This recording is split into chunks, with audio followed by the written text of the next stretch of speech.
Muy bien, amados, quiero invitarle a que pueda abrir su Biblia en Apocalipsis capítulo 2. Apocalipsis capítulo 2, vamos a leer los versículos de 4 al 5. Apocalipsis capítulo 2, versículos del 4 al 5. Dice así la palabra del Señor. Pero tengo contra ti que has dejado tu primer amor. Recuerda, por tanto, de dónde has caído, y arrepiéntete, y haz las primeras obras, pues si no, vendré pronto a ti, y quitaré tu candelero de su lugar, si no te hubieres arrepentido. Junto con otras cartas, esta pertenece al mensaje del Señor Jesucristo a las 7 iglesias que se mencionan en el capítulo 2 y en el capítulo 3 del libro de Apocalipsis. Y no es casualidad que se hayan escrito a 7 iglesias. Estos números son simbólicos. 7 habla acerca de la perfección, pero también de la plenitud. En este caso, entendemos que las cartas del Señor Jesucristo no solamente están escritas a estas iglesias representadas en Apocalipsis, sino a todas las iglesias. Entendemos que hay una iglesia universal, una iglesia a la cual viene a buscar Cristo, pero también entendemos que esta iglesia local se ve o está manifestada en iglesias locales como esta. De manera que ese mensaje que Dios envió a estas iglesias, en específico en esta porción que acabamos de leer, está dirigido no solamente a Éfeso, a la iglesia en Éfeso, sino también a nosotros. Y qué bueno es que nosotros podamos prestar atención a estas palabras para que podamos ser guardados del error y guiados a vivir como Dios manda, para que podamos disfrutar de las bendiciones que Dios ha prometido en su palabra para cada una de estas iglesias. Amén. Por eso, dediquemos este tiempo de esta mañana a meditar acerca de lo que el Señor dice aquí para nosotros. Y quisiera hablarles entonces acerca de regresar al primer amor. Yo creo que cada uno de nosotros ha escuchado por lo menos una que otra vez esta expresión en la Biblia o quizás en nuestra vida antes de venir a Cristo Jesús, o mejor dicho, antes de que Cristo Jesús nos salvara. Y a lo mejor lo más que podríamos pensar respecto de aquella expresión antes de venir a Cristo era el tipo de amor que se manifestaban entre los novios, el primer amor, aquel amor que llevaba a los hombres y a las damas a estar pensando únicamente en una sola persona. En las otras cosas empezaban a tener un sentido secundario, de manera que nuestro corazón y nuestra mente nada más estaban concentrados en esa persona, en esa pareja. Sin embargo, como podemos ver que sucedía aquí en Éfeso, puede ser que en algún momento esa pareja pueda empezar a enfrentar los abates del tiempo y pueda en algún momento perder el enfoque de tal manera que lo lleve a abandonar ese primer amor. Ya no tiene su concentración puesta en su pareja, entre otras cosas. Qué bueno es que parejas así puedan regresar al primer amor.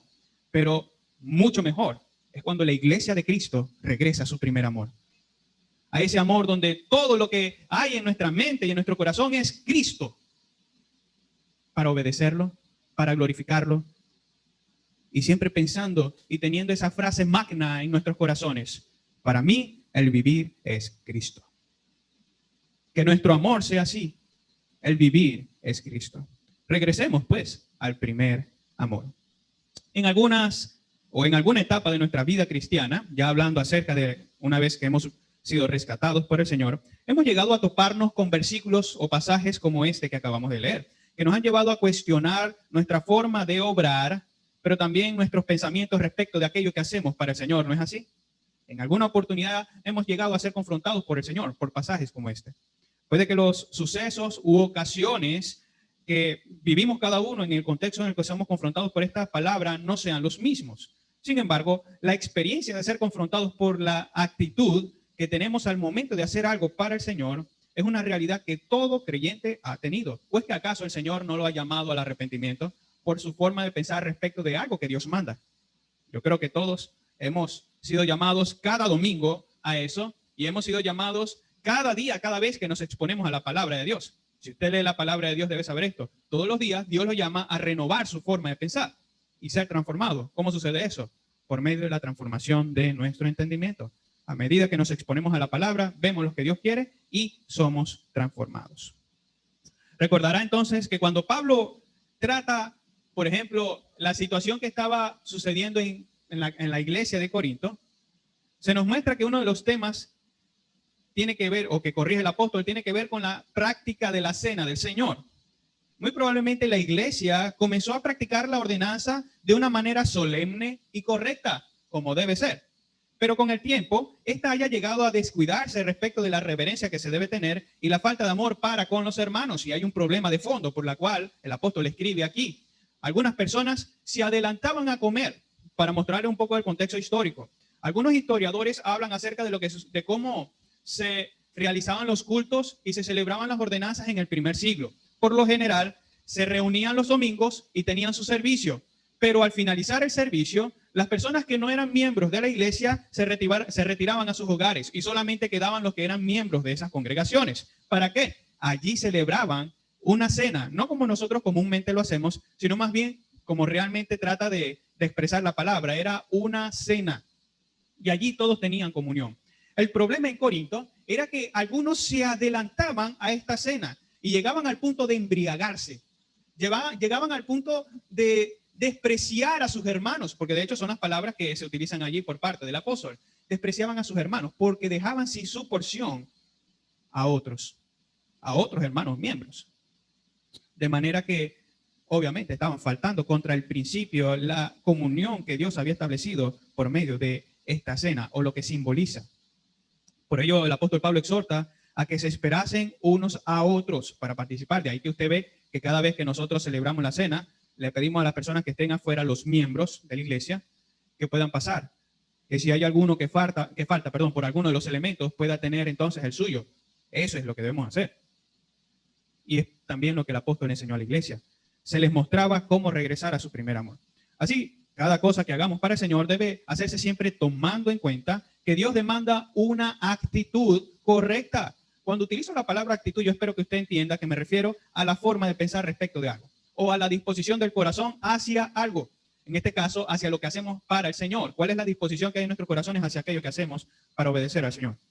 Y esta es la premisa principal por la cual debemos tener cuidado de nuestra disposición o de nuestra actitud, querido hermano, porque estamos delante de la presencia de Dios. Eso no es poca cosa. Estamos adentrándonos en un terreno sagrado. Es Dios, delante de quien nosotros nos estamos presentando.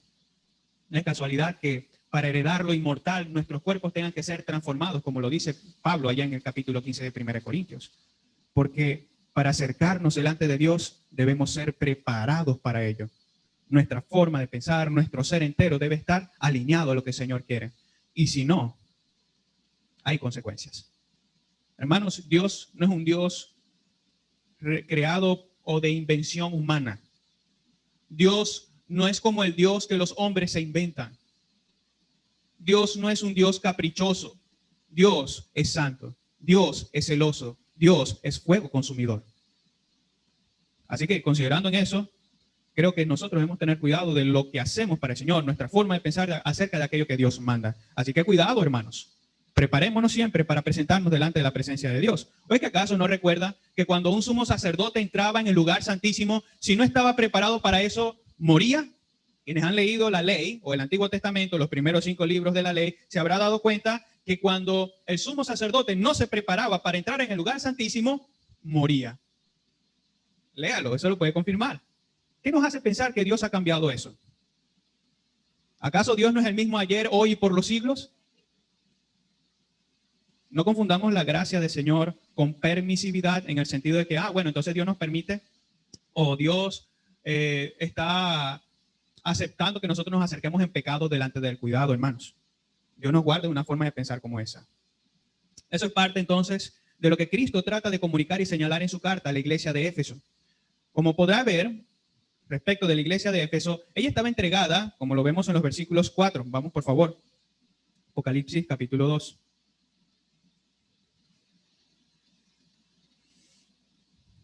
Versículos del 2 al 3. Vamos a leerlo. Dice, capítulo 2, versículo 2 al 3. Yo conozco tus obras y tu arduo trabajo y paciencia, y que no puedes soportar a los malos, y has probado a los que se dicen ser apóstoles y no lo son, y los has hallado mentirosos, y has sufrido, y has tenido paciencia, y has trabajado arduamente por amor de mi nombre, y no has desmayado.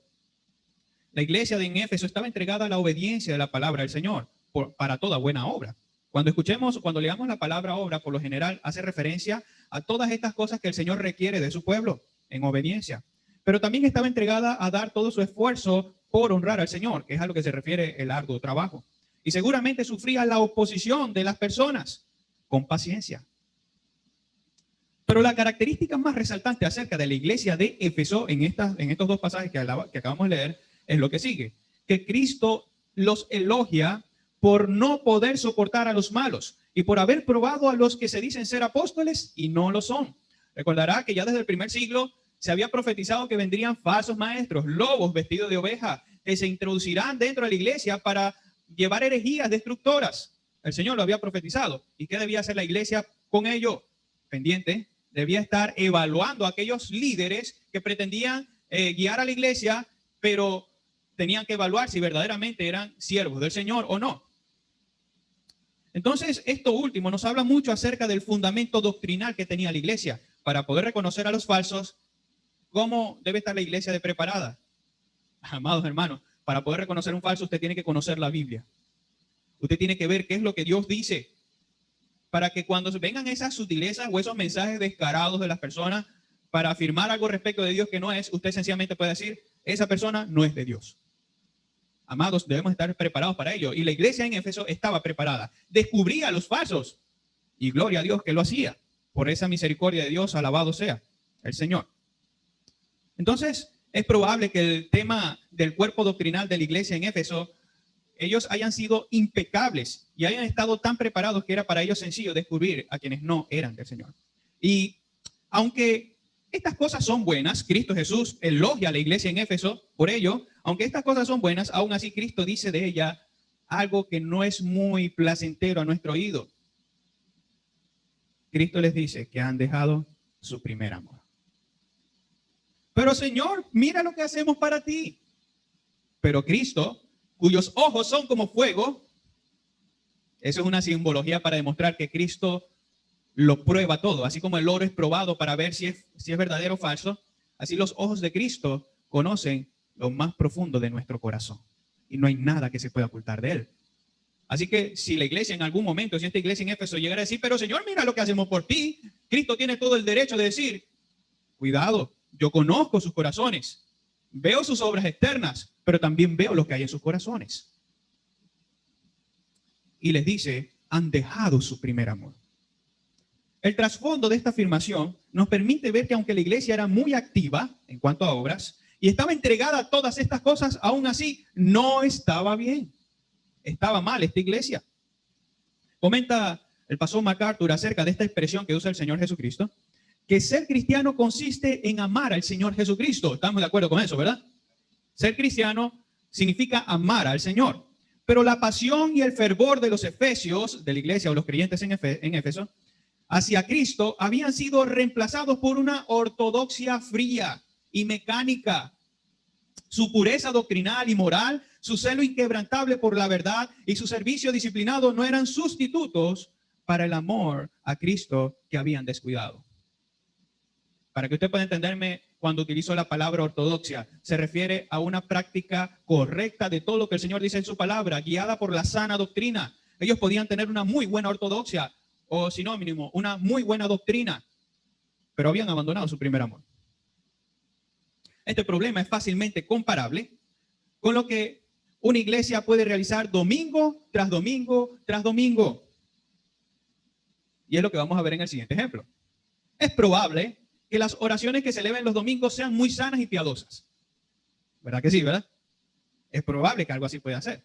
Es probable que las alabanzas y los himnos sean muy correctos doctrinalmente. Puede también pasar, ¿verdad? Sí, hay iglesias así.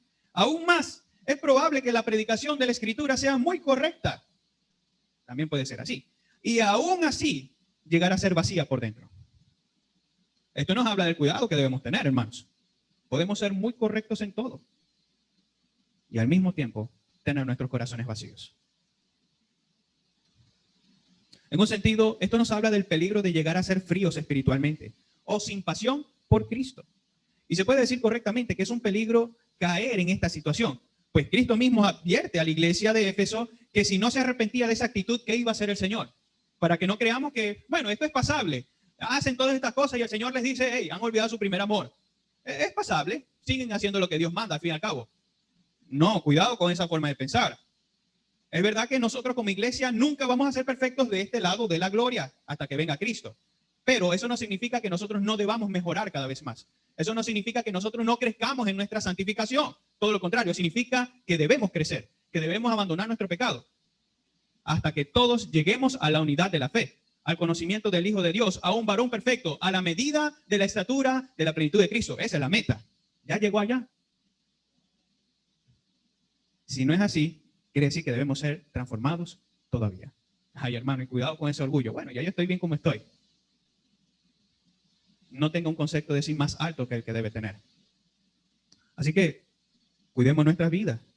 Mire lo que Cristo le dice a esta iglesia. Si ellos no se arrepentían, Cristo les dijo que vendría pronto a ella y quitaría su candelero de su lugar. Son palabras temibles.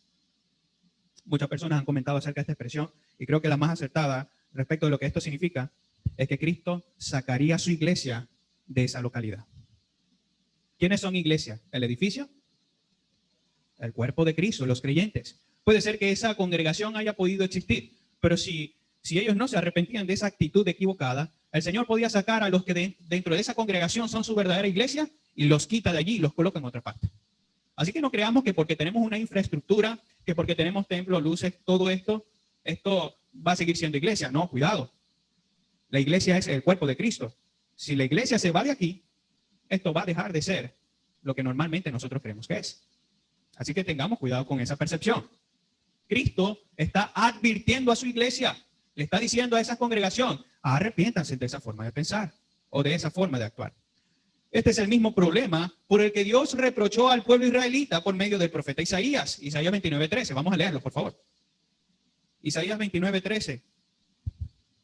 Y espero que usted pueda tener este verso o este texto en su corazón siempre como una advertencia cada vez que nos reunamos aquí. Cada vez que usted tenga su tiempo devocional en su hogar. Cada vez que usted se reúna con su familia a tener su tiempo devocional formal. Recuerde lo que sucedió. Mire el ejemplo y haga lo que Dios manda. Fíjense lo que dice el Señor por medio del profeta Isaías. Este pueblo se acerca a mí con su boca y con sus labios me honra, pero su corazón está lejos de mí y su temor de mí no es más que un mandamiento de hombres que les ha sido enseñado. Dios nos guarde de que Cristo diga eso de nosotros. Que diga de nosotros, ustedes me honran con sus labios, pero su corazón está lejos de mí. Porque son palabras temibles, mis hermanos. Es probable que una iglesia practique u observe muy bien cada actividad que realice y al mismo tiempo estar bien lejos del Señor al hacerlo. Como también sucedía con Israel en los tiempos del Señor Jesucristo, cuando señaló la falsa espiritualidad de las tradiciones de ciertos escribas y fariseos. Ellos creían que estaban muy bien. Ellos creían que estaban en su mejor tiempo. Pero Cristo, la verdad, el verbo, Dios mismo les dijo, ustedes son unos hipócritas. Dios nos guarde de eso. Analicemos nuestros propios corazones. Analicemos la actitud con la que venimos hasta acá para reunirnos como iglesia. Analicemos la disposición que hay en nuestro corazón al momento de orar, al momento de cantar, al momento de escuchar. Finalmente, la expresión usada por el Señor Jesús al referirse como primer amor nos hace pensar que el amor de los creyentes efesios ya había empezado a mostrar palidez.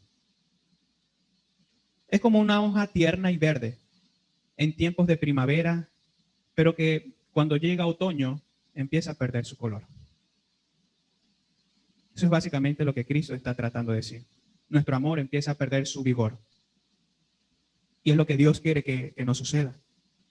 En otras palabras, aunque es verdad que el obedecer a Dios es sinónimo de amarlo, eso no es mentira, eso es verdad. Si me amáis, obedeceréis mis mandamientos, dijo el Señor Jesucristo. Aunque es verdad que obedecerlo es sinónimo de amarlo, debemos tener mucho cuidado, porque también es verdad que este tipo de amor debe ser el resultado externo de una disposición apasionada del corazón, de manera que si no está apasionado por el Señor, su obediencia es vacía. Recordemos o hagamos un poco de memoria de cuál es el tipo de amor que Dios quiere que nosotros le manifestemos. Y amarás al Señor tu Dios de todo tu corazón y de toda tu alma y con todas tus fuerzas. Eso no es un amor simplemente externo. Eso es un amor, lo externo debe ser el resultado de lo que hay aquí. de nuestra pasión por el Señor. De manera que si lo que es externo se asemeja a lo que el Señor demanda, pero en nuestros corazones no hay pasión, viene a ser lo que el apóstol dijo en la primera carta de Corintios 13:1. Vengo a ser como metal que resuena y címbalo que retiñe. ¿De qué te vale entregar tu vida por las personas y no tener amor? No vale de nada. Despojarte de todos tus bienes y darlo a los pobres y no tener amor, no vale de nada. No confundas eso. Amados, eso es legalismo.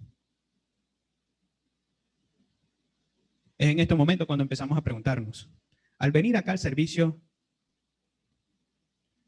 ¿eso es el resultado de tu amor apasionado por Cristo?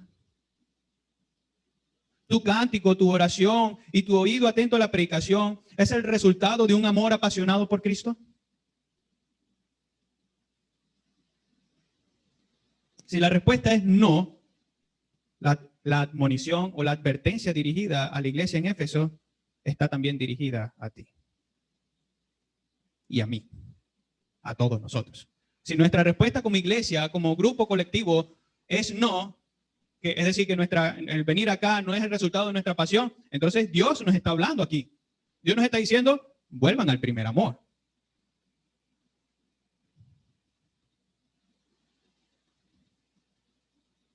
Y si alguien dice, sí, el estar aquí es el resultado de mi pasión por Cristo, ok, muy bien, vamos bien. Pero el que piense estar firme, mire que no caiga. Manténgase firme, pero cuidado.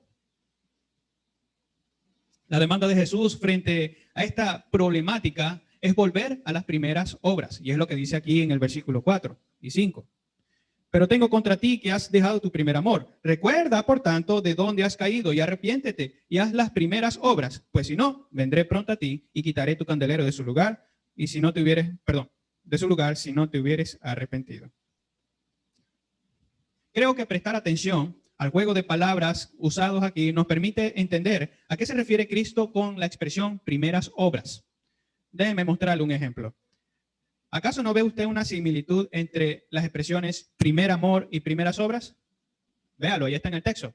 Primer amor era lo que habían abandonado los efesios y primeras obras era lo que hacían antes basados en su primer amor. Esto nos deja claro que hay una diferencia entre el amor y las obras de los creyentes a quienes se escribe esta carta y las obras de los creyentes y su amor que les precedieron, probablemente 1 o 2 generaciones atrás. Así que lo más probable es que Jesucristo está llamando a los creyentes a imitar la actitud y la conducta de los creyentes que le habían precedido a estas personas. Algunos comentan que muy probablemente este grupo de creyentes a quienes se les escribió esta carta ya eran como que la siguiente generación. Les habían pasado información, les habían pasado el evangelio, les habían hablado de las verdades doctrinales, pero era puro intelectualismo, era pura teoría. Faltaba algo, faltaba esa chispa que había en la primera generación. Faltaba la pasión por Cristo. Respecto de nosotros como iglesia, se demanda arrepentirnos de cualquier obra carente de amor o de pasión por el Señor, para entonces volver a practicar cada cosa que hagamos en obediencia con la misma disposición con la que lo hacíamos desde el momento en el que el Señor nos salvó. ¿El Señor lo salvó a usted? ¿Recuerda ese momento? Su gozo indescriptible. El Señor manda que volvamos hasta allá o que permanezcamos allí. Quisiera entonces compartirle 2 formas a través de las cuales poder regresar al primer amor. ¿Ha perdido usted su primer amor? Si la respuesta es sí, el Señor da instrucciones acerca de cómo regresar al primer amor. Lo primero, arrepentirse y humillarse. Arrepentirse y humillarse. Y lo segundo, ser expuesto a las maravillas o a las maravillosas verdades de las Escrituras. Es así como volvemos a nuestro primer amor. Hablemos de lo primero, arrepentirnos y humillarnos. Es muy evidente que a lo largo de la historia del pueblo de Israel se produjeron varios avivamientos. Usted ya puede traer a su memoria algunos de estos sucesos. Si ha leído el Antiguo Testamento, va a darse cuenta que, por ejemplo, en el libro de los Jueces hubo unos cuantos avivamientos, resultados de la oración y del clamor del pueblo israelita hacia Dios. Dios respondía a sus oraciones enviando un líder, y cuando se moría ese líder, volvían a caer en el pecado. Y en medio de la opresión que venía por causa de su pecado, es decir, el castigo, ellos volvían a pedir al Señor, Señor, sálvanos. Humillación avivamiento, obediencia, después caía el líder y volvían al mismo ciclo. Eso es un ejemplo. Entonces, estos avivamientos se produjeron como resultado de entender la situación pecaminosa en la que estaban y de cómo fueron humillados ante el Señor, y Dios les respondió a su clamor. Por ejemplo, hablemos de Daniel. Recordarán al profeta Daniel, ¿verdad? Ok. Daniel oró por la restauración nacional de Israel. Daniel estaba revisando los profetas y se dio cuenta que ya estaba por cumplirse, o ya se había cumplido el tiempo que ya Dios había determinado como castigo para Israel, 70 años en el cautiverio. Y este conocimiento lleva a Daniel a orar, a humillarse delante del Señor. Él hace una oración representativa por todo el pueblo, confesando sus pecados y arrepintiéndose. Posteriormente, lo que sucede es que la nación regresa a la tierra prometida. Así sucedió. Regresa a la tierra prometida y nunca más volvieron a pecar con idolatría. ¿Se ha dado cuenta de eso? ¿Por qué el Señor dispersó al pueblo israelita? Ellos habían quebrantado su pacto. Pero una de las cosas que ellos cometieron es que, habiendo conocido al único Dios verdadero, se fueron tras otros dioses, tras los dioses de las naciones que habían conquistado. Y el Señor los castigó. Después que regresaron del cautiverio, la Biblia no registra más que ellos se hayan entregado a la idolatría. Entendieron el mensaje. Sin embargo, obviamente ellos rechazaron al Señor posteriormente. Esto sirve para nosotros como un ejemplo. De la misma forma, es necesario que como iglesia nos arrepintamos de nuestras obras vacías y nos humillemos ante el Señor. ¿Sabe usted qué es humillarse? Querido hermano, querido oyente, humillarse es llegar hasta el fondo, a ese lugar donde usted entiende que no es nada y donde solamente le queda mirar a la gloria de Dios. Donde solamente entiende, yo no valgo nada. Donde su orgullo ya no sirve de nada y donde solamente puede ver la gloria de Dios. A eso nos referimos con humillarse. Esto necesariamente nos lleva a reconocer la grandeza de Dios, quien nos ha salvado, y también que no merecíamos tal manifestación de amor. ¿Entiende eso? Si usted ve la oración de Daniel, se va a dar cuenta de esto. Daniel entendió el pecado del pueblo o de la nación israelita, entendió que no merecían ser perdonados, pero también clamó a la misericordia de Dios, porque él sabe que Dios es misericordioso y perdonador. Es lo mismo que se demanda de nosotros. Nosotros entendemos que somos pecadores, entendemos que Dios es nuestro Salvador y que Él puede manifestar o seguir manifestando su amor. Y nos ayuda a volver a amarle. Daniel oró lo siguiente, Daniel 9:9. De Jehová nuestro Dios es el tener misericordia y el perdonar, aunque contra Él nos hemos rebelado. Gracias a Dios por los peros de Dios, ¿verdad? Siempre en la Escritura vemos que se dice de nosotros, de nuestro carácter, ustedes son pecadores, ustedes son malvados, ustedes merecen el castigo eterno. Pero, gloria a Dios, pero Dios, que es rico en misericordia, pero Dios, por su gran amor con que nos amó, y otras muchas expresiones usadas por Dios para manifestar que a pesar de nuestro pecado, Él manifiesta su amor. Un corazón humillado está en la disposición correcta para obedecer al Señor con gratitud y amor. Volvamos al primer amor, con la disposición correcta en nuestros corazones. Amén. Eso nos lleva a lo segundo. ¿Cómo volver al primer amor? Primeramente, humillándonos, arrepintiéndonos y humillándonos. En segundo lugar, siendo expuestos a las maravillosas verdades de las Escrituras. Ay, hermano. ¿Recuerda que la palabra de Dios es viva y eficaz? ¿Recuerda usted eso? Que la palabra de Dios es poder de Dios. Qué bueno es eso, ¿verdad? Porque a quienes somos de Dios, su palabra es como un alimento, es como un aliciente. Su palabra viene a traer ánimo, vigor a nuestras vidas. Casi en todos los casos en los que el pueblo de Dios es reavivado, la causa es la exposición a las Escrituras. Le voy a dar un ejemplo. ¿Recuerda usted a un joven rey llamado Josías? Este joven, ya la nación se había pervertido y reconstruyendo el templo, o mejor dicho, reacondicionándolo, estos sacerdotes se encuentran con el libro de la ley. Y una vez que lo encuentran, lo leen y dicen, esto es que hay que mostrárselo al rey. Cuando lo presentan delante del rey Josías y él escucha todo lo que la ley dice, él rasga sus vestiduras y dice, hemos pecado. Hemos pecado. Y lo que sucedió después de eso, mi hermano, es que el Señor purificó a la nación. Josías fue usado por el Señor y de hecho ya se había profetizado de Josías que él vendría y acabaría con todos esos altares que se habían levantado a Baal y a los otros dioses. Eso es el resultado de la exposición a las Escrituras. Porque la palabra de Dios es viva y eficaz y más cortante que toda espada de dos filos y penetra hasta partir el alma y el espíritu, las coyunturas y los tuétanos y discierne los pensamientos y las intenciones del corazón. Amado, ¿quiere volver al Señor? Expóngase a las Escrituras. En el contexto de la resurrección de Cristo, algunos discípulos estaban tristes, aún en conocimiento de que ya Cristo había sido levantado y las primeras personas que se dieron cuenta fueron varias mujeres. Ellas fueron hasta allá, vieron que el sepulcro estaba abierto y que no estaba el cuerpo del Señor Jesucristo. Fueron de una vez a contárselo a Pedro y al resto de los discípulos. Estos fueron hasta el sepulcro y confirmaron, no está aquí el cuerpo.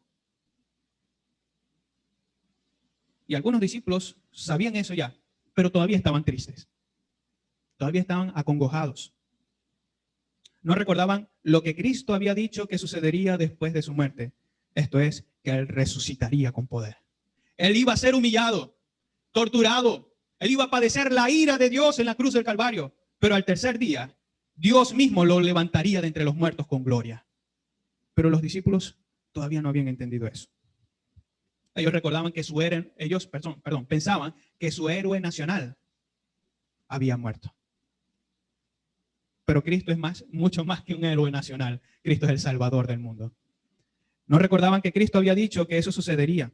Eso es lo que se vislumbra, por ejemplo, en los pasajes que vamos a leer en estos momentos. Abra su Biblia, por favor, en Lucas capítulo 24. Y vamos a leer toda la porción, hermano. Yo me emociono y me apasiono cada vez que leo este pasaje de las Escrituras. Y espero que al momento de hacerlo, nuestros corazones también puedan vibrar de gozo. Lucas 24, del 13 al 35. Del 13 al 35.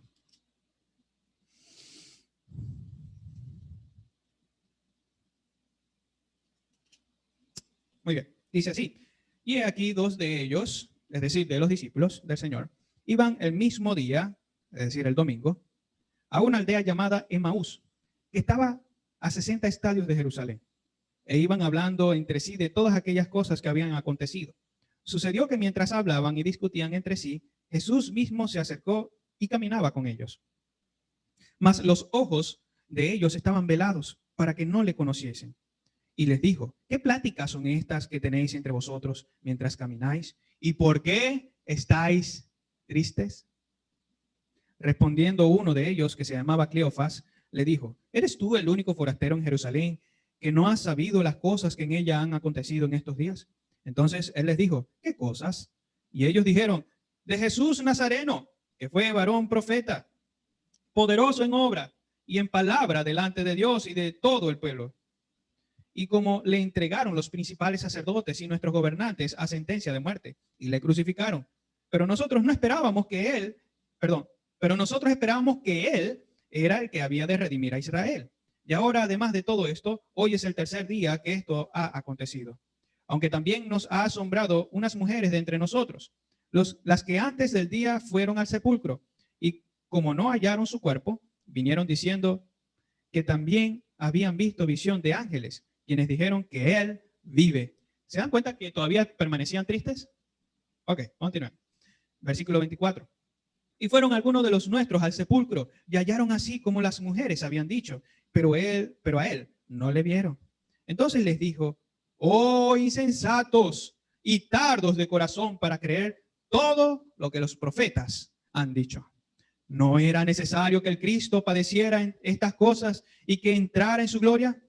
Y comenzando desde Moisés y siguiendo por todos los profetas, les declaraba en todas las escrituras lo que de él decían. La escritura, el Antiguo Testamento, llegaron a la aldea donde iban e hizo como que iba más lejos. Mas ellos le obligaron a quedarse diciendo, quédate con nosotros, porque se hace tarde y el día ya ha declinado. Entró pues a quedarse con ellos y aconteció que estando sentado con ellos a la mesa, tomó pan y lo bendijo, lo partió y les dio. Entonces les fueron abiertos los ojos y le reconocieron, mas él desapareció de su vista. Y decían el uno al otro, ¿no ardía nuestro corazón en nosotros mientras nos hablaba en el camino? Y cuando nos abría las escrituras, Y levantándose en la misma hora, volvieron a Jerusalén y hallaron a los 11 reunidos y a los que estaban con ellos, que decían: ha resucitado. Nuestro Señor ha resucitado verdaderamente y ha aparecido a Simón. Entonces ellos contaban las cosas que les habían acontecido en el camino y cómo le habían reconocido al partir el pan. Qué pasión, hermanos, al ver cómo las Escrituras, al ser abiertas ante nuestros ojos, nos llevan a conocer la verdad y a glorificar a Dios. A decir, es verdad. Es verdad.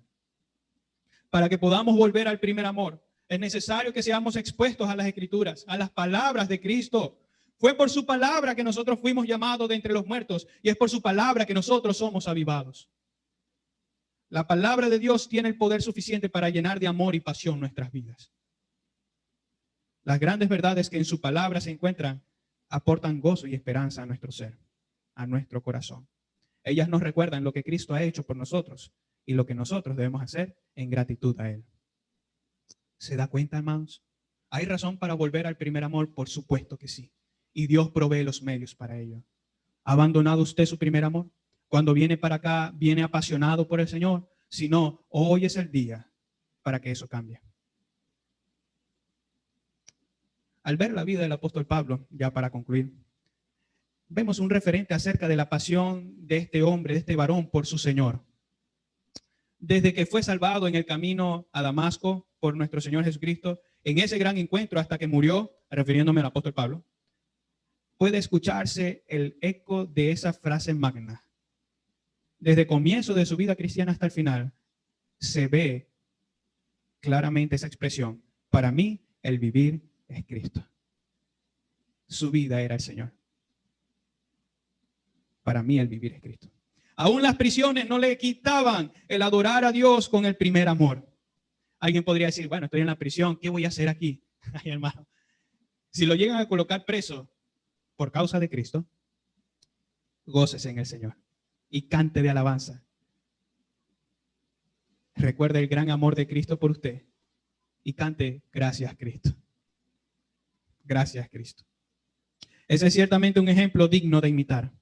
Quiera Dios que nosotros podamos regresar al primer amor, si es que no estamos en él.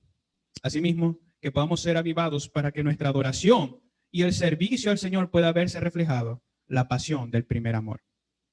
Y quiero decir algo más para aquellos que aún no han creído y no han experimentado el amor de Dios. Cristo es el amor de Dios. ¿No ha creído en Cristo? Venga hoy, pecador, a Cristo Jesús. Cristo murió para que pecadores como usted y como yo pudiésemos ser salvados. ¿Qué espera? Va a haber un día en el que la gracia acabará. No se engañe, Dios es amor, pero Dios también es fuego consumidor. Dios ha determinado un tiempo para su gracia y cuando ese tiempo termine va a venir la ira. No espere hasta ese momento. Venga hoy, pecador, a Cristo Jesús y disfrute de su gran amor. Oremos. Padre eterno, a ti sea la gloria y la honra. Tú eres Dios. Tú eres el Señor. Tú nos has salvado. Y tú tienes todo el derecho de demandar de nosotros que te amemos con todo nuestro corazón, con toda nuestra alma y con todas nuestras fuerzas. Tienes todo el derecho, Señor. Ayúdanos. Ayúdanos, Señor, a siempre estar apasionados por venir delante de ti y adorarte como iglesia, pero también al adorarte particularmente en nuestra soledad. Ayúdanos, Señor, a volver a ti, que nuestro amor por ti sea vigorizado si es que está marchitado en este momento. Y permite que cada obra que hagamos pueda estar siempre motivada por el gran amor de Cristo. Y que ese amor realmente sea avivado con pasión por ti. Ayúdanos, Señor. Mira a tu amada iglesia. Mira nuestros corazones, Señor. Sabemos, Padre, que en oportunidades hemos llegado a hacer cosas que, aunque correctas, no son motivadas por el amor. No son motivadas por la pasión que se debe tener por ti. Ayúdanos a volver a ese primer amor. Y que nuestras obras sean adornadas por esta pasión. Te lo rogamos, Dios nuestro. Pedimos por todas estas cosas, Señor. Y que cada iglesia que invoca tu nombre, cada iglesia local, pueda ser motivado siempre por este primer amor. Te lo rogamos. En Cristo Jesús nuestro Señor. Amén.